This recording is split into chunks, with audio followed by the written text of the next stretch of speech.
അതൊരു പട്ടാളക്കാരന്റെ കഥ. വല്ലപ്പോഴാണ് അയാൾ നാട്ടിൽ വരുന്നത്.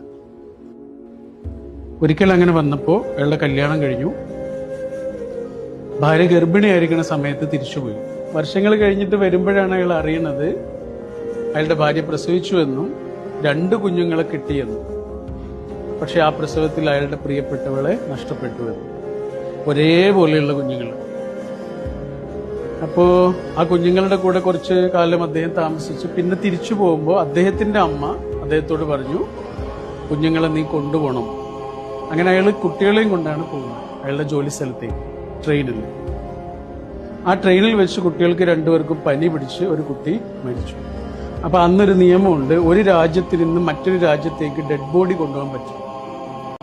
അപ്പൊ ട്രെയിനിലെ ഉദ്യോഗസ്ഥർ വന്നിട്ട് അദ്ദേഹത്തോട് പറഞ്ഞു, അത് പറ്റാത്തതുകൊണ്ട് നമ്മളൊരു പാലത്തിന്റെ മുകളിലൂടെ പോകുന്ന സമയത്ത് കുട്ടിയെ പുഴയിലേക്ക് എറിയണം.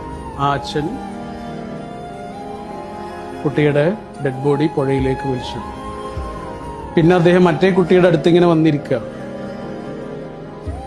ആ കുട്ടിയെ ഇങ്ങനെ തലോടി.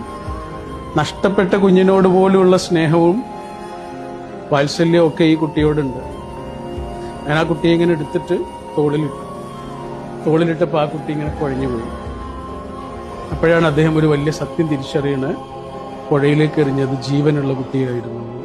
ഇതൊരു എഴുത്തുകാരൻ അയാളുടെ റൂമിലിരുന്ന് വെറുതെ എഴുതിയുണ്ടാക്കിയ ഒരു ഭാവനയാണ്.